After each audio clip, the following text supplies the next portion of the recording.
Hello and welcome back to LBG Reviews. Please be sure to like and subscribe. Today we'll be talking about Avowed, the new first-person RPG that has kind of taken the internet by storm. Basically, Avowed is a game where you play as a godlike, a person whose birth was blessed, or depending on who you ask in the game world, was cursed by a god on birth. And being godlike has its own abilities to it. It has various perks to it. But basically, in the game, you play as an envoy for an emperor who sends you to a place called the Living Lands to investigate a soul plague called the Dream Scourge.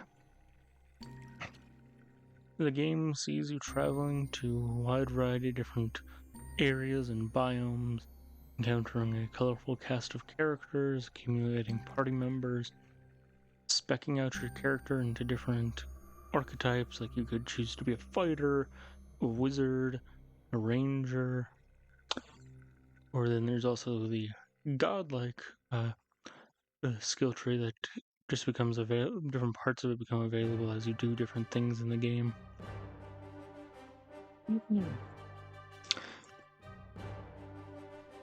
Now, Avowed has a decent amount of accessibility settings. It has a lot of customization with UI scaling, UI text size. You can customize subtitles, when subtitles appear, what the opacity behind the subtitles, if there's a sharp background, or if it's fair, or if there's just like a slight darkness difference between the subtitles and everywhere else. You can also choose different languages. You can choose, let's see.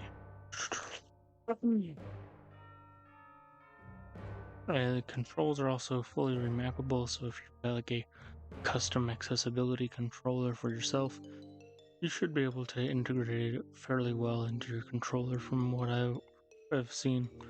It also has 12 different languages that it supports, so that's good if you... Good, obviously, for foreign language speakers.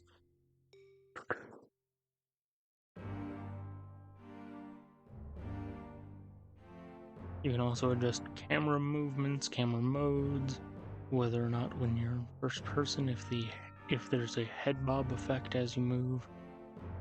The accessibility settings are quite varied, and it is wonderful to see. Now, for my own playthrough of Avowed, I haven't played through a lot of the game. I've really only gotten through the first part of it, but I like when it comes down to RPGs like this, I love wizards, I love magic. That's kind of been my thing for as long as I can remember. Like, I straight up do have a collection of like souvenir wands, wizard robes, even the one that my mom made herself.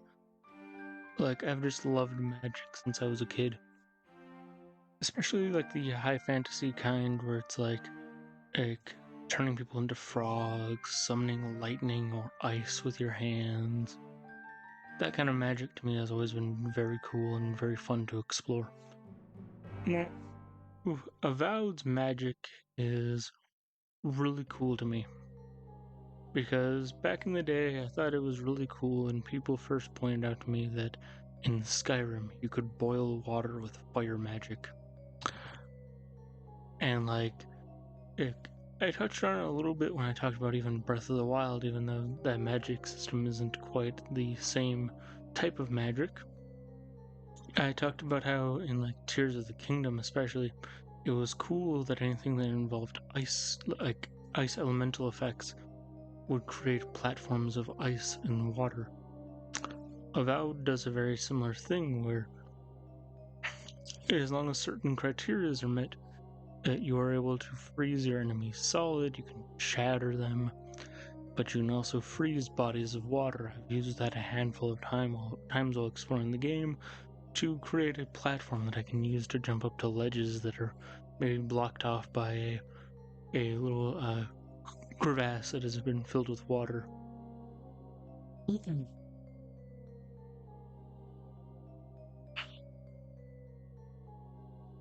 And I haven't even really scratched the surface of the magic in the game so far. I know that it gets a lot cooler or a lot more impressive, and I know that's largely down to the fact that Avowed is actually a spin-off title off of another series called Pillars of Eternity. Pillars of Eternity is a role-playing game I haven't actually played before, and if I'm being honest, playing Avowed actually makes me really intrigued to go back and play Pillars of Eternity and the other games in the franchise.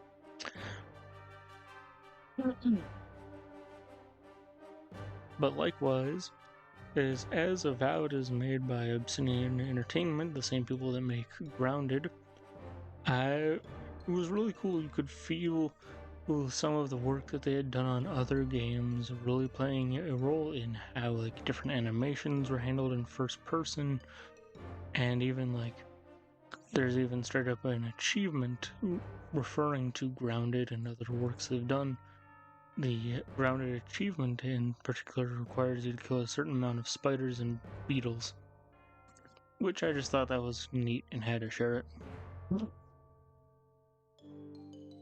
And next we're going to talk about Bilkin's Folly, a kind of hidden gem of a puzzle game that it sees you traveling across an archipelago to track down your mother and your grandfather, as your grandfather went missing trying to track down a treasure, and your mother's tracking down your grandfather to try to prevent him from having the curse that is attached to that treasure impact their family.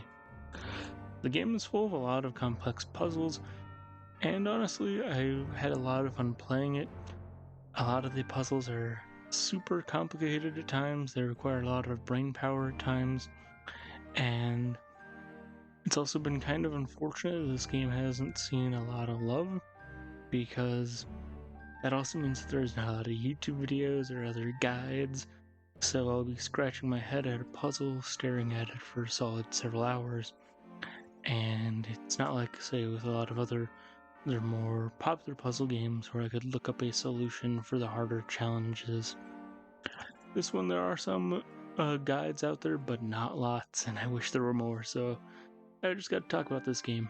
It's a lot of fun. See you guys then. Bye.